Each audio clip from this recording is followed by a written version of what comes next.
మాజీ మంత్రి సాగునీటి పారుదల శాఖ హరీష్ రావు గారు, అదేవిధంగా ఐటీ ఇండస్ట్రీస్ మాజీ మంత్రి రామారావు గారు, ఈ ముగ్గురు వారు చేసిన పాపాలను కప్పిపుచ్చి ఆ పాపాలను అన్నిటినీ కాంగ్రెస్ ప్రభుత్వం మీద నెట్టేసి ప్రజలను గందరగోళానికి లోను చేసి రాజకీయంగా లబ్ధి పొందాలనే కుట్ర చేస్తున్నారు. ఈ కుట్రకు సంబంధించి నిరంతరం అవాస్తవాలను ప్రచారం కల్పిస్తూ అబద్ధాల ప్రాతిపదికన రాజకీయ లబ్ధి పొందాలని ఈరోజు చంద్రశేఖరరావు, హరీష్ రావు, తారక రామారావు గారు తీవ్రమైన ప్రయత్నం చేస్తున్నారు. అందుకే బాధ్యత కలిగిన ప్రభుత్వము సంబంధిత శాఖ మంత్రి గారితో పాటు ముఖ్యమంత్రిగా మేము బాధ్యతలు చేపట్టిన తర్వాత, మా ప్రభుత్వం ఏర్పడ్డ తర్వాత ఎలాంటి తప్పిదాలు జరగకపోను, గత ప్రభుత్వం ఆంధ్రప్రదేశ్కు లొంగిపోయిన విధానాన్ని కేంద్ర ప్రభుత్వానికి కృష్ణా నది మీద ఉన్న ప్రాజెక్టులను, గోదావరి నది మీద ఉన్న ప్రాజెక్టులను అప్పజెప్పడానికి చేసిన ప్రయత్నాలను ఈరోజు తెలంగాణ ప్రజలకు మీ ద్వారా వివరించడానికి చేస్తున్న ప్రయత్నం. మిత్రులందరికీ ఆంధ్రప్రదేశ్ రీఆర్గనైజేషన్ యాక్ట్ 2014 రాష్ట్ర పునర్విభజన చట్టము 2014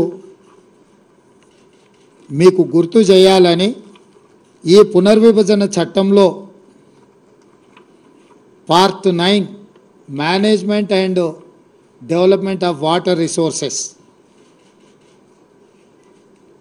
సెక్షన్ 84లో స్పష్టంగా కృష్ణా నది మీద, గోదావరి నది మీద ఉన్న ప్రాజెక్టులను రివర్ మేనేజ్మెంట్ బోర్డుల ద్వారా కేంద్ర ప్రభుత్వానికి స్వాధీనం పరచడానికి అవసరమైన విధి విధానాలు ఈ రాష్ట్ర పునర్విభజన చట్టంలో section 84, section 85, section 86, section 87 almost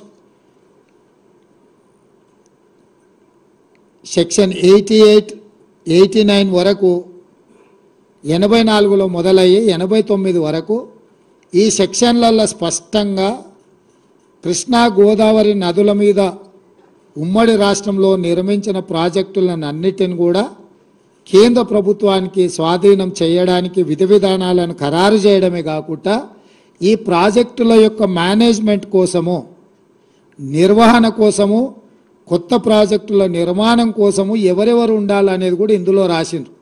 దీంట్లో minister of water resources, government of India చైర్పర్సన్గా, government of Andhra Pradesh chief minister మెంబర్గా, government of Telangana chief minister ఇంకొక మెంబర్గా, అంటే కేంద్ర ప్రభుత్వము జలశక్తి మంత్రి చైర్మన్గా, ఆంధ్రప్రదేశ్ తెలంగాణ రాష్ట్ర ముఖ్యమంత్రులు మెంబర్స్గా వండుకుంటూ దీని విధి విధానాలను ఖరారు చేస్తూ ప్రాజెక్టుల యొక్క నిర్వహణ, కొత్త ప్రాజెక్టులు నిర్మించాలనుకుంటే తీసుకోవాల్సిన నిర్ణయాలు ఫిబ్రవరి 2, 2014 నాడు పార్లమెంటులో ఆమోదం పొందడం జరిగింది.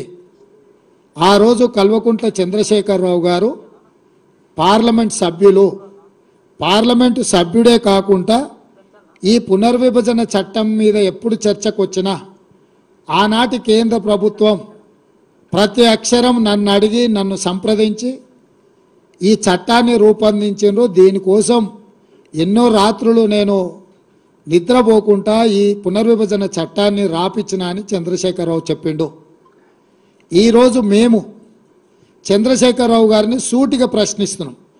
2014 రాష్ట్ర పునర్విభజన చట్టం మీరు పార్లమెంట్ సభ్యుడిగా లోక్సభలో ఉన్నప్పుడే ఆమోదం పొందింది. ఆనాటి ప్రభుత్వం మిమ్మల్ని అడిగి మీ సూచనల మేరకు, మీ సలహాల మేరకు మీరే ఈ పుస్తకానికి, ఈ చట్టానికి రచయిత. మీరే కథా కథనం నిర్వహించి ఈ చట్టాన్ని తెచ్చిండ్రు. ఈరోజు కృష్ణానది మీద ఉండే ప్రాజెక్టులను శ్రీశైలం, నాగార్జున సాగర్ కేంద్ర ప్రభుత్వానికి అప్పజెప్పడానికి ఈనాటి కాంగ్రెస్ ప్రభుత్వం ప్రయత్నం చేస్తుందని మా మీద ఏదైతే ఆరోపణ చేస్తుండ్రో, అసలు ఈ ప్రాజెక్టులను కేంద్ర ప్రభుత్వానికి అప్పజెప్పడానికి పునాది రాయబడ్డదే 2014లో మీరు ఎంపీగా ఉన్నప్పుడు మీ అనుమతి మేరకు, మీ సూచన మేరకు ఆనాడు కేంద్ర ప్రభుత్వము ఈ చట్టాన్ని రూపొందించింది. ఈ చట్టాన్ని రూపొందించినప్పుడు ఈ చట్టాన్ని లోక్సభలో, రాజ్యసభలో ఆమోదం పొందినప్పుడు మీ పార్టీ ఎలాంటి అభ్యంతరం పెట్టకపోను ఈ చట్టాన్ని ఆమోదించడానికి మీరు కూడా ఓట్లేసి ఈ చట్టాన్ని రూపొందించారు. అంటే ఈరోజు ప్రాజెక్టుల అప్పగింత వల్ల తెలంగాణకి ఏదైనా నష్టం జరుగుతుందంటే ఈ చట్ట రూపకల్పనలో భాగస్వాములు, బాధ్యులు చంద్రశేఖరరావు, అదేవిధంగా కేశవరావు గారని నేను ఈరోజు ఆరోపణ చేయదలుచుకున్నా. రాజ్యసభలో కేశవరావు గారు ఉన్నారు, లోక్సభ పక్ష నాయకుడిగా